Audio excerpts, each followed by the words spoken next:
네, 여러분 반갑습니다. 9월 4일 일요일 저녁 7시가 지나갑니다. 보통 밤 8시 하는데요. 부정기적으로 합니다만은 7시에 그냥 간단하게 녹화를 해서 미리 올려놓겠습니다. 주 내용은 일단 뭐 시간이 좀 지났지만은 주말 미정시 동향하고 그다음에 이번 주 어, 연휴가 있어서 4일 개장하는데요. 주중에 뭐 이벤트가 좀 많습니다.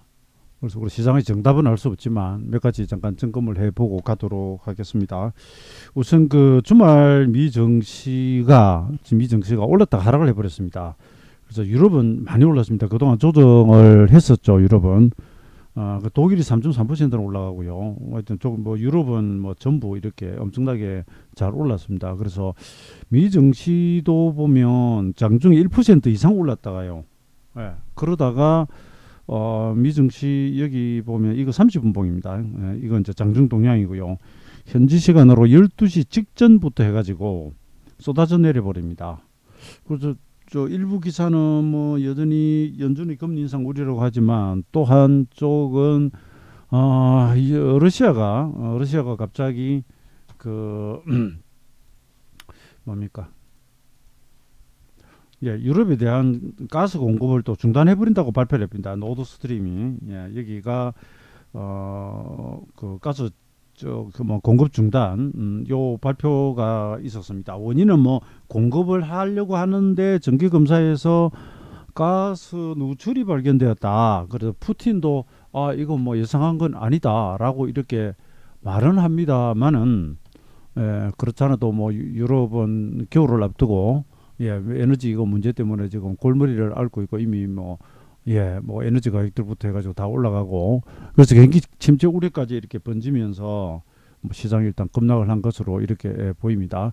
요건 제가 밴드에 올린 거라서 여러분 밴드에 가 보시면 이 내용이 뜹니다. 오늘 밴드는 어플을 까시거나요. 와우넷 밴드라고 하는 어플을 스마트폰에 까시거나 아니면 와우넷 홈페이지에서 와우 밴드라고 이렇게 클릭하시면 여기 뜹니다. 그래서 여기 하여튼 보시면 저를 이렇게 등록을 해놓으면 자료가 올라올 겁니다. 일단 그거는 그대로 두고요. 하여튼 밴드에 뭐 올려놨습니다. 올려놨고요.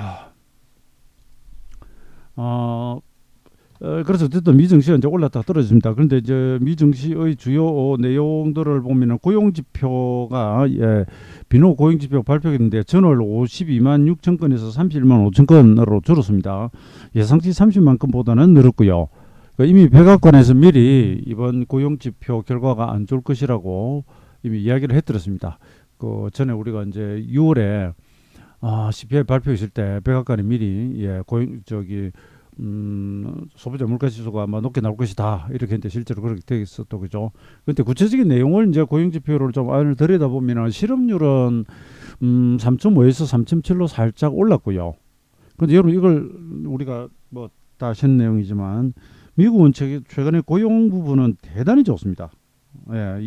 일자리를 구하는 이 지표 숫자들이 실제 굉장히 높고요. 그러니까 아직도 그 구인난에 시달리고 있는 그런 상황입니다. 이게 팬데믹 지나면서 뭐 많이들 그만둬 버린 것도 있고요.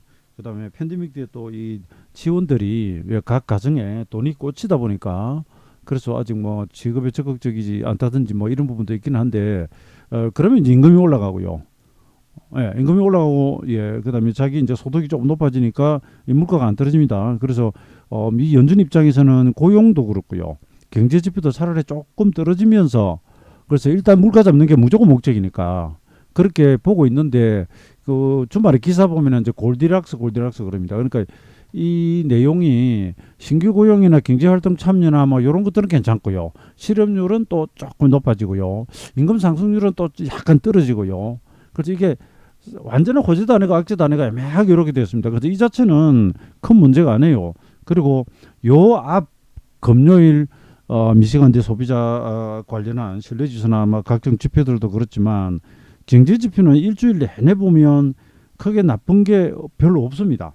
거의 대부분은 좀 괜찮게 나오거나 뭐 적어도 악재는 아닌 경우가 더 많았는데 시장은 계속 지금 미 연준의 의혹 발표. 예, 그게 지금 이제 8월 16일 이후 미국 조정을 가져오고 있고요.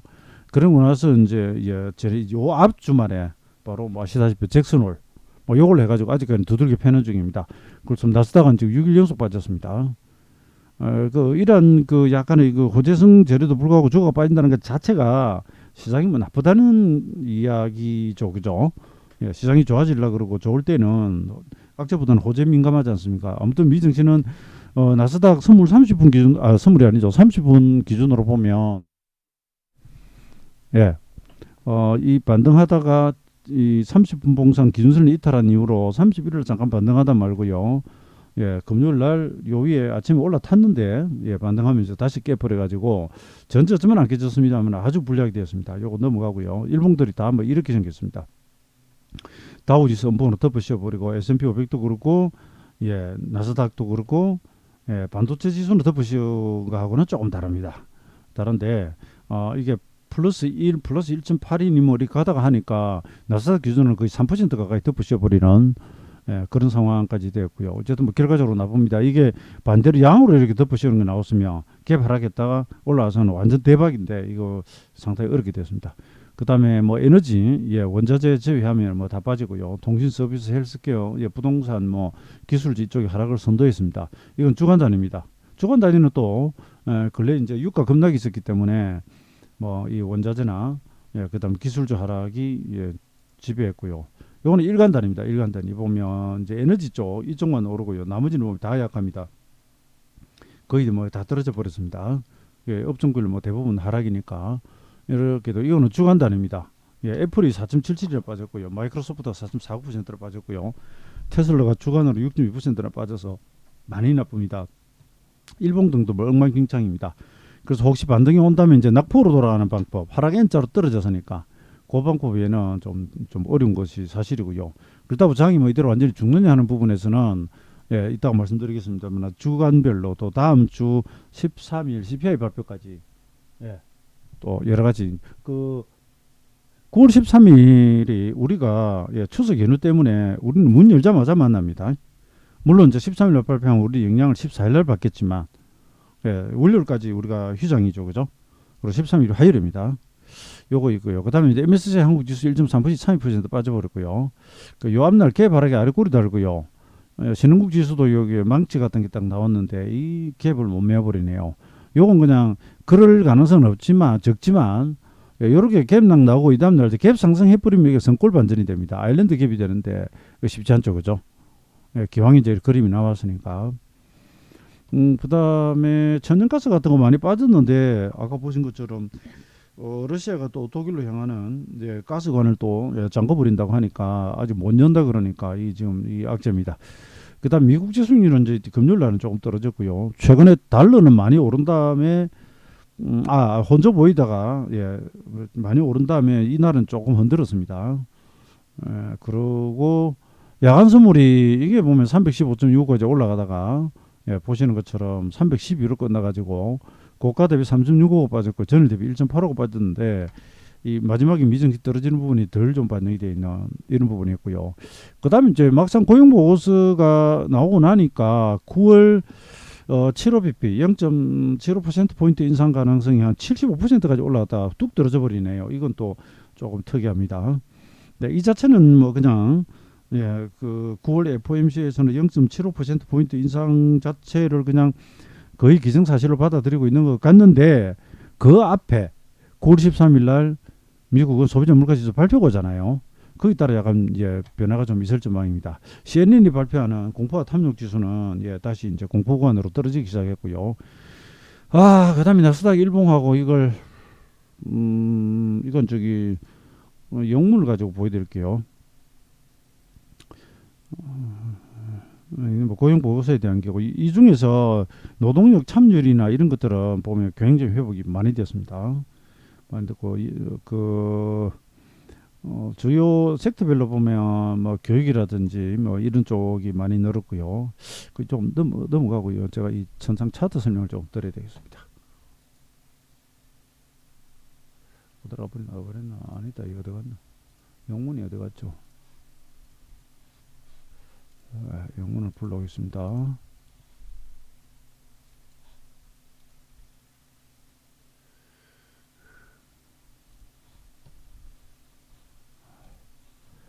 여러분 이게 저기 지난번 제가 주중에 공개 방송할 때를 한번 돌아가 보겠습니다. 여러분 공개 방송하던 수요일 날 제가 시장 이제 오늘은 산다. 그죠? 아침에 산다에 그냥 지수가 엄청나게 크게 올라갔죠. 왜냐하면 저가가 마이너스 이래서 플러스 9.3까지 고가, 종가 0.86까지 올랐으니까 아무튼 거의 2% 가까이 뒤집은 거 아닙니까? 그 바람에 이때 그 ELW나 이런 것들은 뭐 어마어마하게 올라가고 그죠? 예, 당일 장중 선물도 아주 기가 막히게 많이 떴었죠, 그죠? 근데 이걸 제가 빠져도 올라간다라고 예측하고 이랬던 부분에 있어 가지고 그 이유가 이제 그 하나가 있습니다. 그 시장을 뭐 여러 가지 우리가 예측하는 방법이 있습니다만은 그것이 100% 맞는다는 보장은 절대 못하는 대신에 어느 정도 믿을 만한 근거가 있거나 그러면 우리가 여기서는 뭐 지지하겠다 돌아가겠다 남들 이런 이제 판단을 경험칙을 가지고 가지 않습니까, 그죠? 근데 이게 지금 문제가 딱 언제 생겨버렸냐면 자 여기가 미국이 6월 16일 최저점에서부터 이제 일목이 50이 기본수치입니다. 그다음 여기 저점마다 특히 여기 후행스팬이 오면서요 26변화일이 여기 와 있었습니다. 그런데 보면 그날 밤에 우리 공개 방송하고요. 그날 밤에 미국이 아침에 갭 상승해 나와요. 여러분 보이시죠, 그죠? 그러니까 그 전날 변화일 다 때려놓고요. 60선 지지해놓고 그죠? 그 다음 날 아침에 이렇게 갭 상승으로 딱 나옵니다. 그런데 이게 밀려버려가지고 끝나요. 이게 금요일날도 마찬가지입니다. 금요일날도 요거 아침까지는 그죠? 갭 상승한 거죠. 갭 상승한 거죠, 그죠? 자, 이거 제가 갖다 대 볼게요. 시가가 0.75%에 장중 고가가 1.21%였어요. 그런데 마이너스 0.56으로 빠졌단 말입니다. 그러니까 1.77%가 빠졌잖아요. 고가 대비해서. 네? 마이너스 1.77이면 크죠, 그죠? 나스닥 이야기입니다.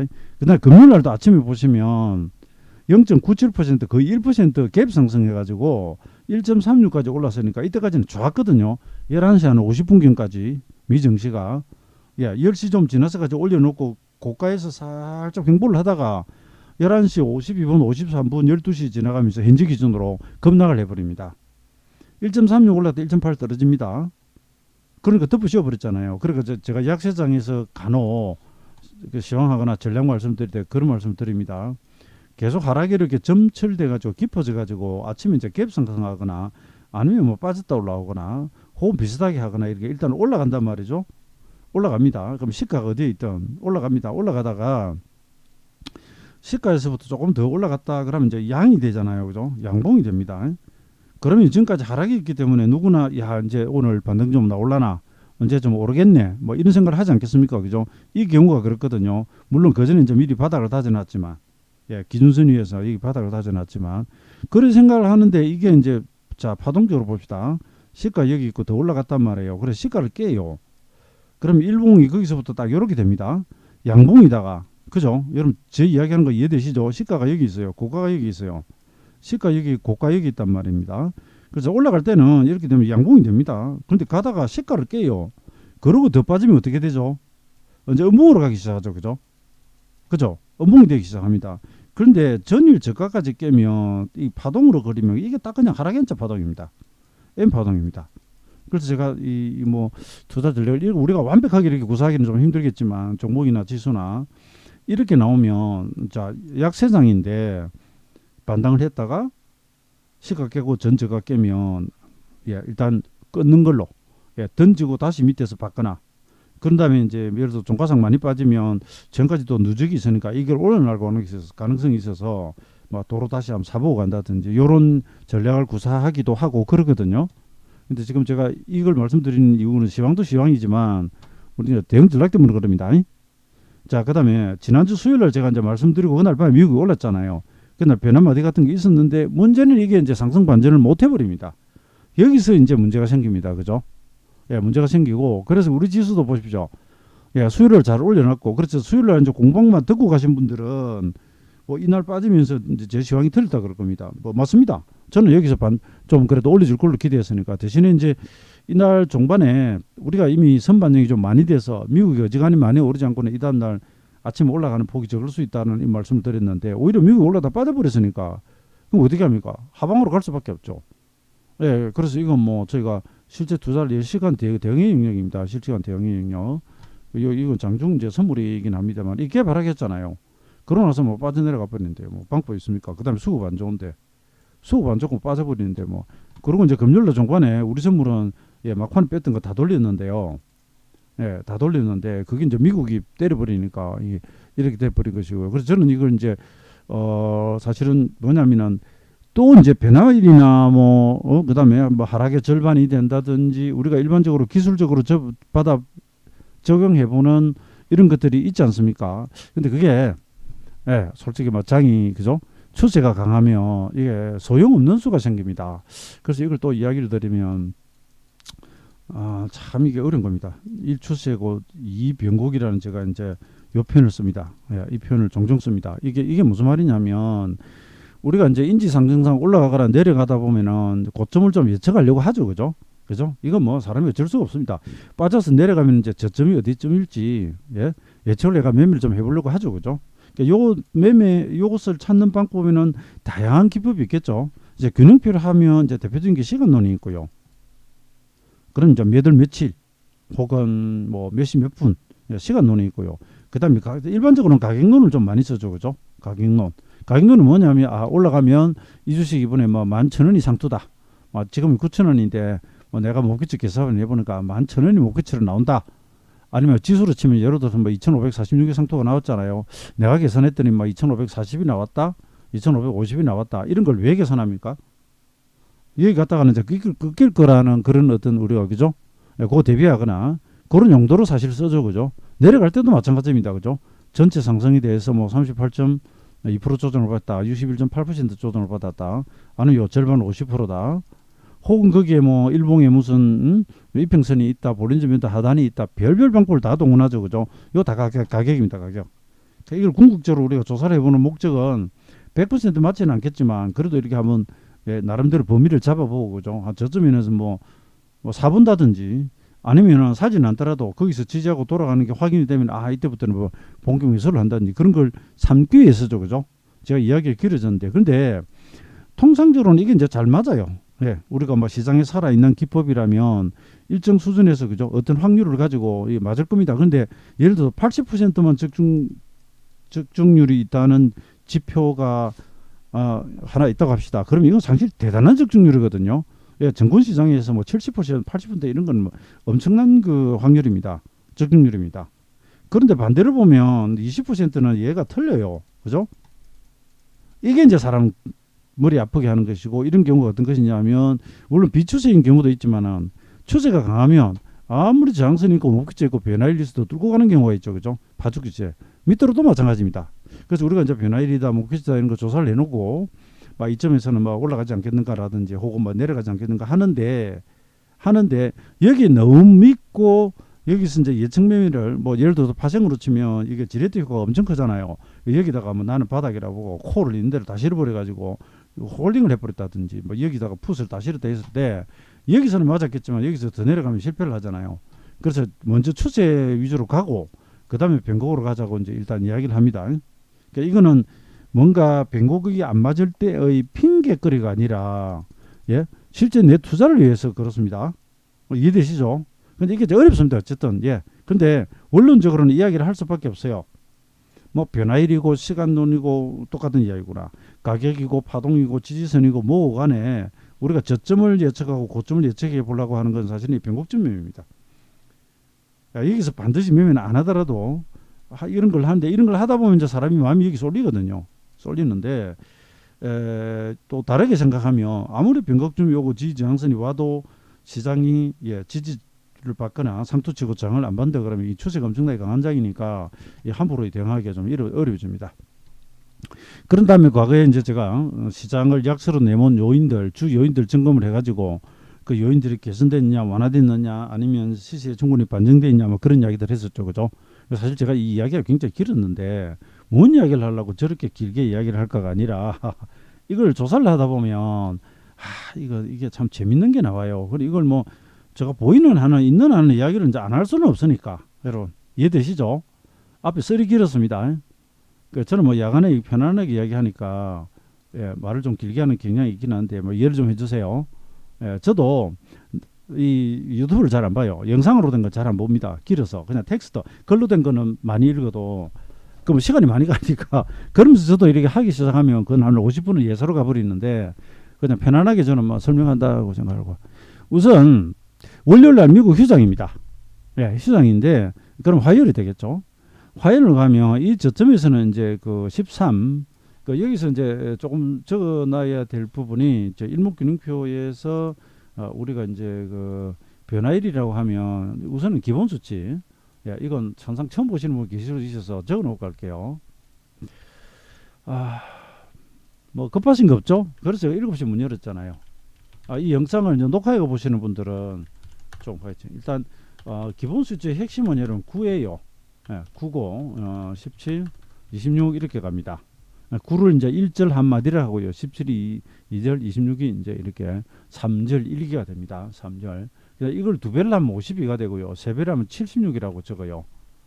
그 다음에 이제 쭉 가보면 9를 절반하면 이제 5가 있는데 이게 소절이라고요. 26을 절반하면 이 반기 13도 있고요. 이게 좀 많죠. 그 다음 이제 17을 두 배 하면 이제 33이 되고요.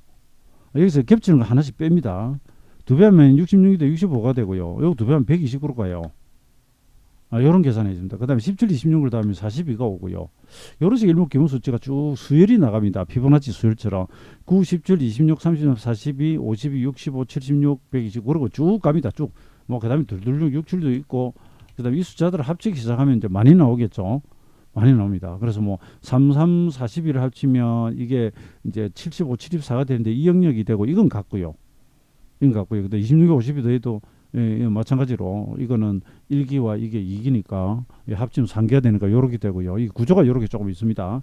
그다음 대등 수치는 뭐냐면 이렇게 삽니다. 좌우 대칭이다 이 말로 설명하는 게 제일 낫습니다. 혹은 섭성의 반복입니다. 섭성의 반복. 이렇게 적어놓고 한번 볼게요. 여러분 여기서 이제 그림에서 한번 보시면 13이나요, 26이나요, 129나 40이나 이건 다 기본 수치예요. 일목이 26 기본 수치. 그리고 아무데나 기본 수치를 떼는 게 아니고요. 나름대로 의미 있는. 그럼 자 보세요. 나스닥은 11월 22일이 주봉상, 이 주봉입니다. 주봉상 이게 상투잖아요. 우리는 작년 6월 25일이고요. 그 S&P 500하고 다우 지수는 1월이 상투예요. 그 다 달라요. 나스닥만 우선 이 바닥이야 똑같지만 여기 보면 최고점에서 40이 주고 옵니다. 그런데 2021년 이 상투로부터 이 상투가 41주죠, 여러분. 그럼 42의 영역에서 상투가 발생을 했잖아요, 그죠? 근데 요 일수가 156일인가? 제가 여기 보면 이거 197일이고 이게 56이다. 이게 197일이에요. 그럼 이걸 이제 우리가 대승수치 영역으로 놓고 잘 보세요. 요 41주가 같죠. 그럼 41, 42 하면 일목 기본 수치잖아요. 그러니까 여기서 40이면 이 기본 수치가 오죠. 그래서 이거 이제 가상으로 한번 이야기를 해보자면 이 시세가 바로 이 저점을 깨지 않거나 깨지 않으려 하거나 왜 이리 줄을 좀 꺼야 되는데 줄 끌 도구가 별로 없네. 이 저점을 한 방에 무너뜨리지 않고 예를 들어서 떨어지더라도 이런 식으로 가거나 아니면 혹은 아직은 1, 2, 3, 4, 5, 8로 더 가겠다고 한다면 어디선가 이 3주의 조정에서 눌림 저점이 하나 나와야 되지 않겠습니까? 여러분 이해되시죠? 이 경우에는 하나, 둘, 셋, 넷, 다섯, 여섯, 일곱 7주를 그냥 내리 꽂으면서 하락연처로 깨버리잖아요. 그죠? 이번에는 올라가면서 10주 가까이 올랐단 말이에요. 이걸 한 방에 반등도 없이 이걸 그대로 다 깬다고 보기는 어렵거든요. 그렇게 되려면 다음 주에 나오는 CPI나 이부터 해가지고 모조리 이제 지표가 최악으로 가는 거죠. 여기서 CPI가 최악으로 간다는 것은 소비자 물가지수가 내려오다가 도로 위로 튀어버리는 경우죠. 그죠? 그런 것이 아니고, 그죠? 일단 뭐 지금은 가상 시나리오입니다. 소비자 물가 지수가 지금 곡물가 같은 거 많이 떨어졌잖아요. 유가도 최근에 보면 많이 떨어져 있죠. 이런 것들 휘발유 가격이나 이런 것들은 엄청나게 떨어져 있거든요.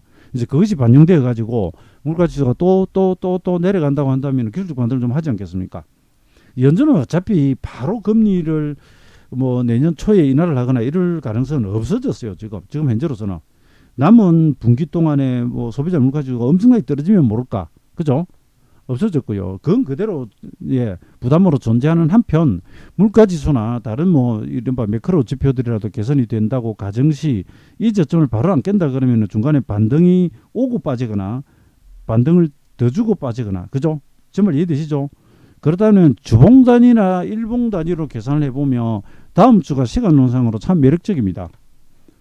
제가 자꾸 떨어지는 장에 또 여러분들한테 마치 주사 넣는 게 아니고 우선 이 자체는 하락이고요. 일봉 단위도 하락도 맞고 다 맞아요. 그래서 제가 이런 변곡점을 예측한다는 것이 조심스럽습니다. 그래서 제가 뭐 미리 드립다 대지는 않겠습니다. 우리가 또 미국 정치 참여하고 있는 것도 아니고 조심은 하되 이런 일수는 이 뭐 길게 설명을 드렸는데 그렇고 그다음에 여기서 여기까지 보시면 이제 129주가 오죠. 이건 아까 보신 것처럼 여기 일목의 기본 수치에서의 3365 반복 129라고 하는 숫자가 기왕에 와 있습니다. 와 있으니까 그렇고요. 이해되셨습니까? 됐고요. 우리 일봉으로 가면 뭐 한번 찾아는 놓고 갑시다. 여기서 하면 이때 이제 여기 40이 변화일이 왔잖아요. 제가 아무 때나 그냥 여기 사보자 한 거 아니잖아요. 그죠? 그러니까 이날은 보면 시세가 엄청나게 낮습니다. 우리 양봉에서 장학형도 나오고 다 좋았는데 미국이 떠다가 자빠져 버린 걸요. 그럼 뭐 어쩌겠습니까? 할 수 없죠. 40이 변화일 여기서 반등을 했는데 실패했고요. 그 다음에 여기서 이렇게 잘라보면 일목이 33 기본 수치죠. 그죠? 여러분 아까 제가 말씀드린 기본 수치들이 보이시죠? 여기 보면은 여기까지가 13일이니까 사실 이거는 뭐 지금 소용없게 돼버렸고요. 그러니까 33 사이에서 돌아가는데 미국 형님들이 그냥 아재가 때려가지고 지금 같이 무너져 버렸고요. 뭐 지금 빠져버렸습니다. 이런 상태에서 그러면 이 다음에 오는 것은 제가 공개 방송하면서 일수 공개 같은 거 좀 조심스러워하는 편인데 뭐 워낙 장이 좀 힘드니까 한번 자르면서 가봅시다. 그래서 이렇게 가면 6, 7까지는 뭐 이렇게 같은 날짜가 반복되면 대등수치라고 하고요. 우리는 5, 6, 7, 7일 날 되면 수요일 날 이제 일목에서 보는 17 기본 수치가 옵니다. 그래서 저는 수요일까지 계속 빠진다라고 이야기를 못 드리겠고요. 월요일은 일단 미국이 휴장이에요. 그런데 우리는 주말 미국의 이런 악화된 분위기, 그 다음에 이제 러시아의 뭐 유럽에 대한 가스 공급 지금 현재 중단 뭐 이런 악재를 해가지고 뭐 빠지겠죠. 거기서 또 이제 외국인들이나 기관이 저가에서 받는지 때리는지는 봐야 되겠는데 약세를 열어두고요. 2주부터 계속 좀 이렇게 되는데 공교롭게도 이렇게 됩니다. 금요일날 미국이 빼요. 그래서 우리가 이제 월, 화, 수 일날 샀단 말입니다. 여기서 여기까지 자가 ELW가 100% 나고 여기서 이날까지 하루에 ELW가 170에서 220% 떨어지던 왜냐면 여기서 매도 오버나이트를 했거든요. 그래가 또 보시면 이 월, 화, 수잖아요. 근데 애초에는 주말에 떨어질 때 한 수요일 정도까지 조금 사자인데 이날 수요일로 공급 방송하고 올랐죠. 근데 보세요. 주말에도 미국 또 떨어졌죠. 이 금요일마다 이놈들이 일을 쳐요. 그죠? 그럼 월요일로 떨어지겠죠. 그죠? 그래서 이게 이제 반복적으로 본다면 이렇게 생각해 볼 수 있죠. 단기 리듬으로 보다면 저도 뭐 이 주간에는 월요일 날 떨어지고 화수 바닥 찍고 돌아갔고요. 이 주간에는 월요일 날 떨어졌는데 외국인들을 계속 사가지고 화요일 돌리고 수요일 떨어지면서 돌아갔습니다. 그럼 이번에도 이제 이래 되면 월화수가 되는 거예요. 그러면 잘라 보자면 우리는 이미 이제 하락이 진행된 상태니까 주초에 또 한 2, 3일 떨어진다 그러면 현금 있는 분을 기준으로 반등을 대비하는 부분을 할 수가 있고요. 그 다음에 이제 우리는 목요일 날 선물 옵션 만기가 오고요. 그 다음에 22 통화정책회의 금리 올릴 겁니다. 금리를 이번에 뭐 7호 올리느냐 아니냐 그러는데 이러면 유로가 강세되면 달러가 약세로 돌아가고 원달러가 떨어져요. 이런 부분들. 그죠? 이렇게 묶여 돌아가고 그 다음에 추석 연휴 지나고 오면 화요일 날 바로 뭐가 오느냐면 미국 CPI 발표가 있습니다. 그래서 이벤트가 계속 있기 때문에 그냥 막 죽는다라고 보다는 뭐 기분 나쁘지만 두두둑 때리고 반등 지도하다가 또 이러면서 뭐 미국 눈치 보고 주요 지표 눈치 보고 이런다 생각하시면 됩니다. 지금 사실 이 자리가 굉장히 좋은 자리였는데 미국도 그렇고 우리도 그 변화일도 겹쳐 있고요. 이게 뭐 무너지면서 좀 깝깝하게 됐습니다. 그 다음에 떨어지면 이제 절반이 무너져 버렸으니까 61.8% 이런 식으로 계산 한번 해볼게요. 미국은 또 61.8% 떨어져 있어요.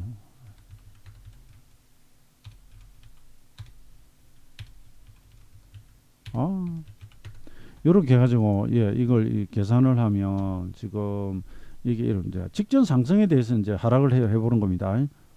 이미 50%는 살짝 깨졌는데 50%가 1411이에요. 예, 2411이에요. 왜 이리 자꾸 헛소리가 나오는지 모르겠네요. 61.8% 조정이라고 가정하면 2379로 갑니다.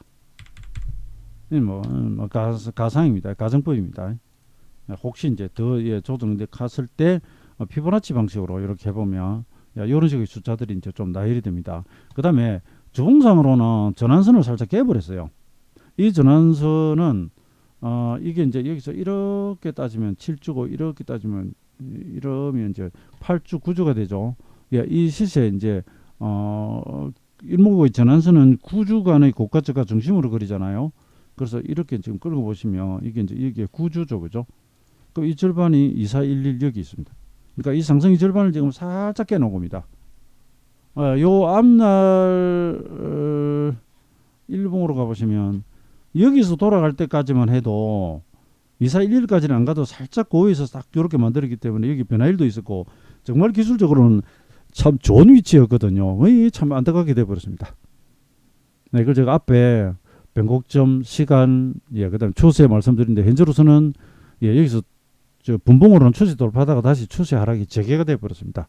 그래서 최악의 경우 화요일 한 수요일까지 하락을 열어두고요. 열어두고 짧으면은 뭐 월화 정도 하락하고 반등을 해줬으면 좋겠습니다. 그냥 희망사항이고요. 이렇게 해놓고요. 그 다음에 아까도 말씀드렸듯이 시장이 그렇다고 한 방에 이 저점을 다 깨려 하지는 않을 겁니다. 그러려면 그에 걸맞은 내용들이 이제 나와야 됩니다. 뭐 CPI도 안 되고 뭐도 안 되고.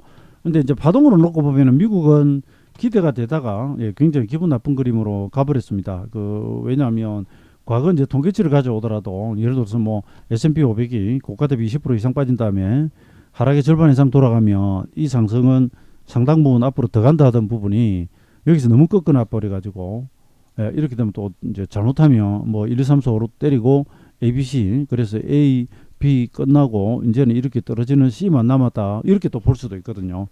그래서 일부에서는 이제 베어마켓 랠리가 끝나고 역실적 장세로 가면서 이제는 뭐 본격적인 하락이 열린다 이런 것도 있긴 해요. 근데 파동으로 보면 그럴싸하긴 합니다. 그리고 여기 또 때릴 때 너무 또 심하게 때렸고요. 대신에 이제 하락 비율을 가지고 또 이야기를 해보죠. 이 답은 없어도 그냥 뭐 여러 가지로 이렇게 설명을 드려보는데 지금 또 뭘 보여드리려고 하느냐 하면 이 다우 지수가 이번에 올라갈 때 여러분 이 다우 지수 이번에 올라갈 때요. 이 직전 하락에 61.8%를 조금 더 돌렸어요. 그러면 이제 엘리어트 파동 이론으로 하면 반등이 61.8% 넘어가면 지그재그 파동으로 이제 잘 안 갑니다. 이 좀 숫자가 좀 복잡해 보이실 수 있는데 다우 지수는요. 이제 63.4%를 돌렸어요. 이건 뭐냐면 올해 1월부터 6월까지 하락한 부분을 8월 16일까지 63.4%가 반등을 했습니다. 그러니까 약 61.8% 수준이죠. 그죠? 그 다음에 나스닥은 46% 돌아가고요. 50을 못 갔고요. S&P 50은 58%로 돌아갔으니까 절반 이상 올라갔어요. 전체 하락의 절반 이상 올라갔는데 떨어지면서 그러니까 이제 6월 저점에서 8월 고점까지 이번 반등 나왔지 않습니까? 한 10주 동안. 그러면서 올라간 폭을 최근 며칠간 하락하면서 그 S&P 500은 61.2%로 조정받았네. 그래서 이건 그냥 뭐 하는 소리입니다. 61.8% 부근이니까 조정됐네. 뭐 이제 가자. 응? 일수도 못 변할 왔구만. 그러면 또 그럴 가능성도 있어요. 전혀 없지는 않아요. 저희가 지금 여러분께 나일식으로 하니까 여러분들 저한테 그래서 올라간단 말이냐 내려간단 말이냐 이렇게 따지지 마시고요. 시장이 그 악재에 너무 반응을 하면서 호재가 나와도 반응을 안 하고 반영을 안 하니까 약세 인정 조정인데 아까 제가 이제 주봉 단위로 대등수지 보여드렸죠. 일봉 단위로 가보면 이제 재밌습니다. 12주 13주인데 요거 이제 지난 3월 장터에서 6월 16일까지 떨어질 때 일봉 단위로는 나스닥이 56일이 떨어졌어요. 이 저점에서 원래 휴장이 이제 화요일 되면 56일이거든요. 그래서 또 제가 소설을 쓸게요. 예, 주봉도 129주에 42주에 예, 막 이렇게 걸리잖아요. 그러니까 일봉도 보면 이렇게 56이 오르죠. 그러면 이게 좌우에 걸린 시간이 같죠. 이게 이제 말씀드렸던 대등수치예요. 왼쪽에 흘러 내려온 예, 이 일수와 그다음 이 진행된 일수가 같다. 요거는 그냥 다이렉트로 빠졌고요. 요거는 올라갔다 접어서니까 크게 뭐 2파죠. 이거는 1파고 같다면 여기서 예, 반발할 가능성 이런 경우도 왕왕 생기니까 저는 결론을 내드릴게요. 이게 이번에 어느 정도 된다면 뭐 다음 주 초에는 떨어져도 다시 올라갈 가능성이 크다 그렇습니다. 스파크님은 그렇게 생각하실 수 있어요. 그거야 이제 이평선 같은 거 쓰는 사람도 마찬가지죠. 다른 보조지표도. 왜냐하면 지금까지 보시면 이평선이 안 맞은 경우가 상당히 많아요. 많은데 또 어떤 때는 잘 가거든요. 그러면 이평선이 거기 있으면 어떤 생각을 가집니까? 여기서 좀 때려나? 그걸 끼워 맞춘다고 하면 굉장히 이거는 신뢰의 이야기입니다. 그리고 과거에 수많은 사례들이 있었으니까. 그러니까 보셨는지 모르겠지만 어쨌든 수요일 날 아침에 여기서는 산다고 했을 때 그 적중을 했잖아요. 그죠? 그 다음날 떨어져서 그렇지. 그날 얼마나 먹고 나왔습니까? 자, 이걸 한번 볼게요. 이건 그럼 끼워 맞춘다고 할 거예요? 뭐라고 할 거예요? 예? 수요일 날 장중에 지수가 올라가는데 이거 200틱입니다. 일목의 200틱을 보면 기준선을 안 깨고 여기까지 가요. 그럼 제가 작년에 계속 말씀드렸죠. 그죠? 그냥 요거 추세대로 매매하면 이날 어마무시하게 먹습니다. 어마무시하게 먹습니다. 여러분 그 파생은 지레트 효과가 크기 때문에 예, 이게 뭐 예를 들어서 310 제가 시가 위로는 롱 미술가 그날 그랬잖아요. 시가에서 10틱 밑으로 안 빠지면 그리고 요비로 근데 319 5.82 시가에서 마이너스 10틱인데 90 딱 찍고 올라탔거든요. 그럼 괜찮 올라탔죠. 시가 올라탔죠. 그로부터 여기까지 가가 여기서 이탈하잖아요. 그죠? 이건 그 끼워 맞춘 건가요? 근데 시장이 가다 보면 200틱 긴수 못하는 경우도 생기죠. 이제 이건 타고 갑니다. 못하는 경우도 생기죠. 여기 정비를 만드는데 계속 갔습니까? 꺾어졌잖아요. 때려야죠. 이날은 시간마다 맞았죠. 그죠? 그런 겁니다. 기술적 지표는 여기서는 추세가 뭐가 있습니까? 아무것도 없는데. 그걸 이제 끼워 맞춘다 그러면 굉장한 신뢰고요. 이게 기술적 분석이든 뭐든 확률 지표예요. 과거의 습성을 이용해 가지고 지금의 적용을 해보는 거죠. 안 그러면 방법이 없어요. 여러분 안 그러면 찍기 수준이잖아요. 그죠? 근데 기본적 분석으로 가면 조금 다르긴 하죠. 근데 그건 이제 단기는 아니고 중장기가 되고요. 펀더멘탈 투자를 하는데 기업이 실적 좋다고 무조건 주고 올라갑니까? 시장 전체가 나빠지거나 이러면 어떻게 되죠? 같이 빠져요. 삼성전자가 지금 여러분 실적이 나빠서 저렇게까지 떨어졌습니까? 예, 작년 1월 11일이 뭐 엄청난 고평가 반영이라고 하면 뭐 할 말이 없겠지만 분기당 뭐 사상 최대이익이 수시로 나오고 그래도 빠지는데. 그래서 우리는 시장이 요 습성을 타줄 때 그때 맞춰가지고 얼른 먹고 나오는 겁니다.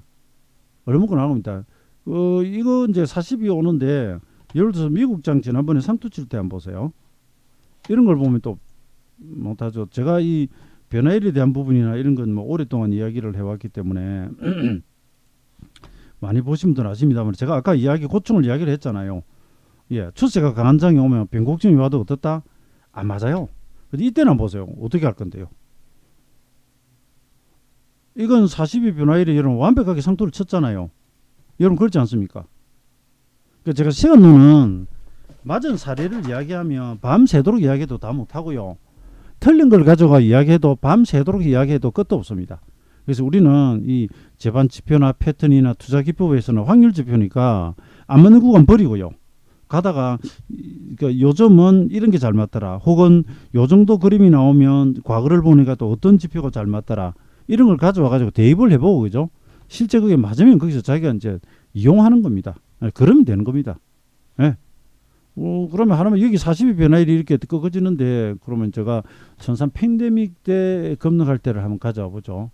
처음 보시면 뭐 그런 소리 할 수 있어요.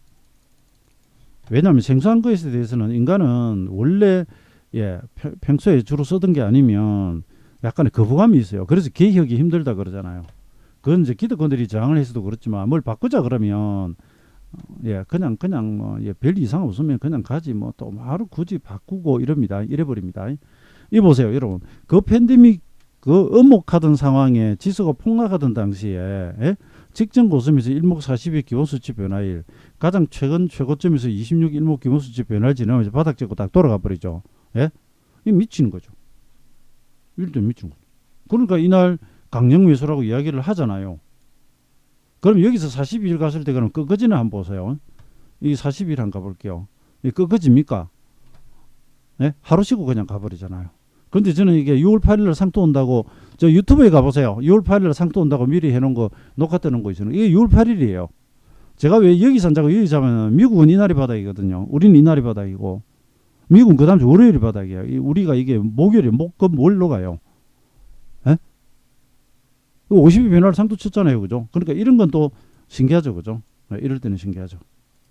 그 다음에 뭐 이야기가 나왔으니까, 제가 뭐 이건 자주 예를 듭니다만은 그 당시 제가 추석 지나고 이제 올라간다고 안 했습니까? 이게 주봉으로 33주예요.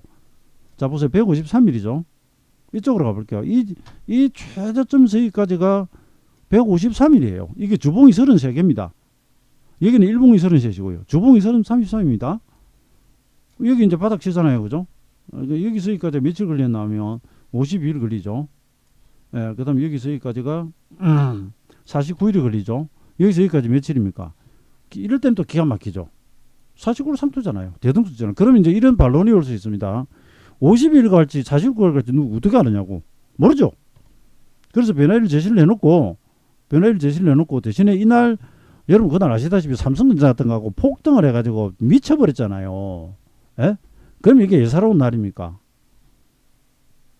아무튼 이대 상토가 나왔거든요. 그 다음 제가 3월 언제죠?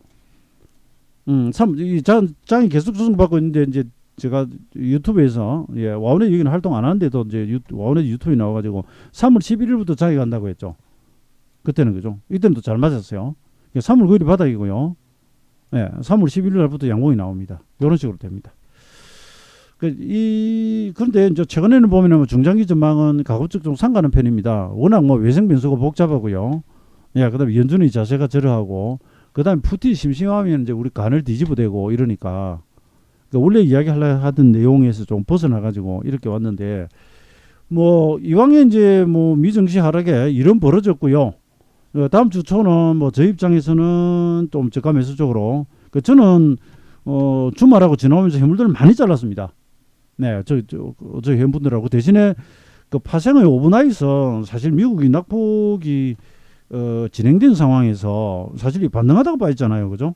예, 그래서 저는 공식적으로 오버나이트를 안 했습니다. 이때는 무표로 왔습니다. 예. 그건 제가 뭐 있는 그대로 말씀드립니다. 굳이 예, 포지션 잡지 말고. 근데 분봉으로 말씀을 뭐 그런 건 있어요. 기왕에 만약에 포지션을 잡고 간다 그러면은 나오는 대로 보자면은 매도로 잡고 가는 게 맞다 그랬어요. 그런데 미국이 만약에 갭 상승이 끝났으면 저는 이제 작살났죠. 왜냐? 다시 역별로 떨어졌으니까요. 여기 우리 회원분들 들어와 계시는데 저는 공식적으로 오버나이트는 파생을 안 하는데, 만약에 가지고 간다면 매도를 잡고, 현재로서는 그렇게 볼 수밖에 없다고 이런 말씀드리겠습니다. 이게 떨어지는 중이니까. 근데 만약에 이날 변화일이 들어와 있거나 이러면 제가 이 하락에 대해서 예, 오히려 롱으로 들어가거나 뭐 이러지, 또 매도를 잡고 잘 안 가요. 이건 뭐 그때 따라 다릅니다. 여러분들은 이제 중간중간 들어가 시황을 보시기 때문에 예, 뭐 잘 모르시겠지만 이날만 해도 그렇잖아요. 이날만 해도 떨어지다가 여기서 이제 딛고 여기까지 돌려버리는데, 여기 보시면 일목의 5분봉 시간마디 40이 지나고 폭락해 버리잖아요. 안 그렇습니까? 우리 이제 분봉에도 시간 접목시키는 거 종종 보여드렸죠. 최고점에서 장중 최고점에서 40이 지나고 이 폭락해 버리잖아요. 이 하락한 자체는 물론 이제 장중으로 악재가 터져서 그런데, 예, 요런 건 뭐 여기까지 이야기해 놓고요. 아무튼 여러분 이렇게 생각하십시오. 미정치 약한 거 사실이고요. 악재에 빨리 반응하지 호재는 반응을 잘 안 합니다. 이 자체는 안 좋습니다. 뭐 안 좋다 그래야지 당연히. 대신에 그동안 발표된 지표들은 보면 현재까지는 그렇게 나쁘진 않아요. 아는데 연준이 당장 뭐 이런 지표보다는 인플레이션 하나만 보겠다. 그러니까 이제 물가 지수가 계속 떨어져야 됩니다. 예, 계속 떨어져야 됩니다. 이 부분이 지금 숙제로 남았고 13일에 나온단 말입니다. 나온다는 것이고, 그리고 러시아가 그 가즈프롬 토요일 날 오전에 독일로 가스 공급을 재개하기로 돼 있었는데 금요일 날 미국 개장 중에 무기한 가스 공급 중단을 발표를 해버립니다. 이게 이제 악재가 됐거든요. 그래서 이 부분이 또 중간에 어떻게 풀리는지 한번 보시라는 말씀드리고, 그 다음에 사실은 뭐 현물 이야기는 지금 별로 안 했는데, 현물로 가보면 뭐 태조 이방원 관련주들이 많이 돌아다니고요. 그 다음에 이제 여러분 공식 시간 끝났고요. 50분이니까. 그러니까 현물은 사실 이렇게 올려놓으면 거의 다 빠질 거 아닙니까? 그래도 이제 최근에 돌아가는 게, 저희가 이제 히림 같은 거 가지고 있다가 이제 이걸 금요일 팔았습니다. 히림은 제가 팔았어요. 1,400원, 만 원이로 1,400원 전고점 넘어가면서부터 이제 팔았습니다. 요건 이제 그 중동의 네옴시티. 도하엔지나 한미글로벌 이거 다 그쪽입니다. 근데 한미글로벌은 이제 과일에 들어가가지고 30분 단위로 결제가 되니까 좀 어렵고요. 그 네옴시티와 관련해서는 재료 계속 나옵니다. 방산 계속 재료 나오듯이. 네옴시티 계속 재료가 나오니까 이거 좀 보셔야 되겠고요. 그 다음에 최근에 이제, 태조 이방원 중에서 태양광이나 풍력도 이제 주말에는 조정을 받았는데, 이번 조정 받고 나면 이쪽 또 뭐 살짝 단기로는 제가면서 기회가 아닐까. 뭐 이런 생각은 좀 두고 있고요. 그리고 환율이 이제 이거 참 감당이 안 됩니다. 감당이 안 되는데, 환율이 1,300인데 올라도 외국인들이 사다가 주말에는 이제 좀 팔았습니다. 주식을 좀 팔았는데, 이건 뭐 이것도 보세요. 기술적 분석에서 사케다가 말하는 잉태선의 장악형이 나오고 33 변화일이었으니까 영락없는 상투인데, 이날 우리 이제 재공방하고 지수 급등하던 날 아닙니까? 미국이 빠지고 달러가 안 빠지는데 뭐 어떡합니까? 근데 이제 이번 주에 22가 22 통화정책 회의가 있단 말입니다. 거기서 금리를 올리면 아무래도 이제 달러가 흔들리고 원달러가 거기서는 또 좀 내려오는 그런 정도는 나오지 않을까, 뭐 이런 생각을 합니다. 그 외에 이제 태풍이 오는데요. 여기서 연세가 70대 이상인 분들은 사라오 태풍을 아시고요. 나머지 분들은 말만 들어봤을 겁니다. 1959년 9월 17일, 이날이 추석입니다. 추석입니다. 9월 17일 날 이거 그 직전부터 엄청난 바람이 불기 시작했고요. 이게 주로 남해안, 마부산 일대가 직격탄을 맞습니다. 초토화됩니다. 그래서 뭐 여러분들 아시는 대로 태풍이 이렇게 뱅뱅뱅뱅 요 방향으로 돌거든요. 그 태풍이 눈의 오른쪽에 위치하며 태풍이 진행되는 방향에 바람이 그쪽으로 들이세려버리기 때문에 이렇게 태풍이 이 방향으로 돌아가지 않습니까? 그러면서 태풍이 이 방향으로 가고 있죠. 그 태풍이 눈이 여기 있고 한반도가 요렇게 있으면 마부산이 이쪽에 있으면서 이 돌아 나가면서 올라가는 바람의 오른쪽을 맞아가지고 아주 박살이 납니다. 이번에 또 이게 9월에 오는데요. 9월에 오는데 1959년에 왔고, 이게 이제 그 당시로서는 가장 강한, 이게 최대 풍속이 제가 찾았습니다. 초속 85m요. 그 다음에 평균 초속 45m. 바람이 여러분 1초에 45m, 50m 넘어가면 어지간한 건물 쓰러진답니다. 약한 것들은. 그러니 어떻게 됐습니까? 비를 동반해가 하니까 초토화되어 있습니다. 저희 고향도 그렇고요. 그 다음에 요거 추석 때 불었습니다. 추석 때. 그래서 가을 태풍이 무섭다 하는 게 이렇습니다. 그 다음에 2003년요. 이걸 매미가 올라올 때 제가 똑같은 거를 그 당시 싱가포르에 제가 베스트 필진으로 글을 올릴 때라서 올리기도 했는데, 태풍 매미가 봅니다. 아시다시피 이제 태풍에 대한 이름은 각국이 제시한 이름들을 이제 순차적으로 매기는데, 이게는 우리나라 이제 매미 맞아요. 매미가 왔는데 이때 뭐 최고 기록 갱신이라고 합니다. 이게 한번 찾아볼까? 태풍 매미다. 여러분 그 울릉도나 뭐 부산 이런 쪽에 방파제에 쌓아놓은 그 테라포트라 그럽니까? 뭐라 그럽니까? 그게 뭐 육지로 올라올 정도로 아시죠, 그죠? 네, 여기 보시면은 제주 기상대 풍속으로 매미는 초속 60m까지 나옵니다. 이번에 지금 얘가 뭐 54m, 55m 이야기가 나오네요. 그 저는 부산 쪽에 해운대 그 쪽으로 예, 고층 유리 건물들 걱정되네요. 이런 거 감안해서 건설을 했겠지만 걱정되네요. 매미 예. 그 이번에도 보세요. 이제 오늘 날짜는 이제 9월 오늘 4일이고 한 5, 6일에 올라올 것 같는데 전에보다는 한 10일 정도 빠른데 네, 이때 오는 태풍이 엄청나게 강한 무조건 뭐 여기 오면 무조건 강하다가 아니라 하필이면 역대급 태풍들이 이때 오는데 이번에 엄청나게 온다 그럽니다. 저는 이제 수도권에 앉아 있으니까 뭐 바람만 좀 많이 불다 말겠지만 남부 지역 계시는 분들은 뭐 걱정이 많이 되겠습니다. 특히 뭐 그 농업하시는 분들이 그렇고요. 그다음에 시설 농업 같은 거 하시면 뭐 예를 들어 비닐하우스나 이런 거 그리고 지금 이제 조금 여단식입니다. 저는 이제 1960년대 70년대를 살았으니까 시골에 초가집이 그때까지만 해도 있을 때 저는 고향이 그 저기 뭐 마부산 인근 창원 이쪽입니다. 이쪽이어서 여러분 공직시장 끝났습니다.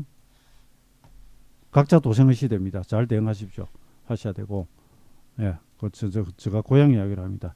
저희 어릴 때는 시골에 이제 초가집이 좀 있었거든요. 초가집들이 있었습니다. 초가집들이 있으면 이제 돌담이 있고요. 제주도 가보시면 아시죠? 제주도는 이게 굉장히 촘촘하게 그죠? 굉장히 촘촘하게 유명해놨습니다. 근데 뭐 저희 경상도 남쪽만 해도 이형으로 이렇게 켜켜이 싸우면서 그죠? 이형을 이렇게 덮어가면서 이렇게 이제 단면으로 보면 이렇게 이형을 이래 가지고 지붕이 이렇게 돼 있죠, 그죠? 그럼 기본적으로 새끼줄을 치긴 쳐요. 이게 들리지 않게 치는데 태풍 올라온다 그러면 이제 그 제가 어릴 때 본 것들이니까 보면 이제 굵은 줄을 다시 칩니다.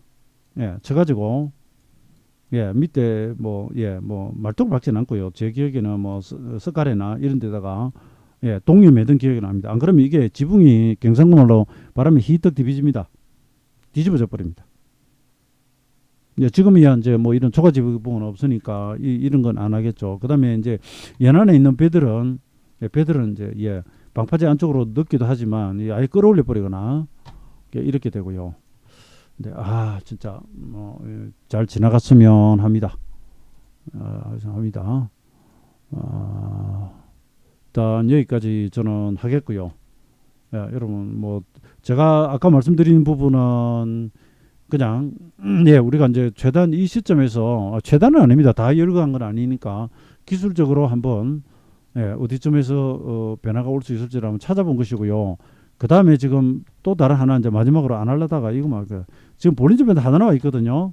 일반적인 경우라면 이런 것들이 또 지진 약을 하기도 하는데 이게 떨어져 내리잖아요. 갭으로. 그러면 여기부터는 단기 이제 과락으로 들어갑니다. 그러면 이런 과잉 쏠림 현상은 오래 머물지를 않아요. 많이 떨어지고 빠져나가면 뭐 봉몸통 전체가 볼린저 밴드 하단으로 빠지면 빠질수록 곧 이게 되돌림이 옵니다. 그래놓고 다시 패더라도. 그러니까 월요일부터 만약에가 아니겠네요. 왜냐하면 월요일날 거의 종가가 저가 부근이니까 갭 하락하면 기준선 그냥 깨고 말을 얘기해요. 긴선이 아니라 볼린저 밴드 하단을 깨고 내려갑니다. 그죠? 하단을 깼다고 무조건 바닥 그렇게 생각하시면 안 되고요.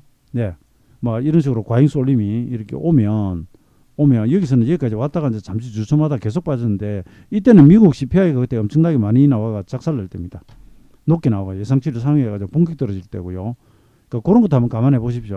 그러니까 지수는 이미 상승의 절반을 빼놨단 말이죠. 그래서 여기서부터 볼린저 밴드 하단을 그러니까 주가가 하락하면 이탈하고요. 그것이 뭐 하루 이틀 본격적으로 이렇게 벌어지면 과락이라고 반등으로 돌아가려는 경향이 있고 우리 기준으로는 수요일날 일목이 17 기본수지 변화일이 온다. 그 다음에 이렇게 보셔도 이제 9일이죠. 그죠? 원래 이렇게 9일에 돌아가면 좋긴 합니다만 일목이 9일 리듬이 있으니까 정이 안 되면 수요일날 돌아가도 되고요. 근데 돌아간다 해도 이제 옵션 만기가 있고 선물 옵션 바로 또 우리는 추석 연휴로 들어가 버리니까 뭐 강력한 액션이 나오기는 조금 힘들어 보이고요. 시장은 일단 안 좋은 시절에 다시 좀 접어들었다. 기술적 분석이나 좀 기대해 본다. 그냥 이렇게 간단하게 정리하겠습니다. 예, 마치겠습니다, 여러분. 태풍 대비 잘 하시기 바랍니다. 남부지역에 계신 분들은. 마치겠습니다.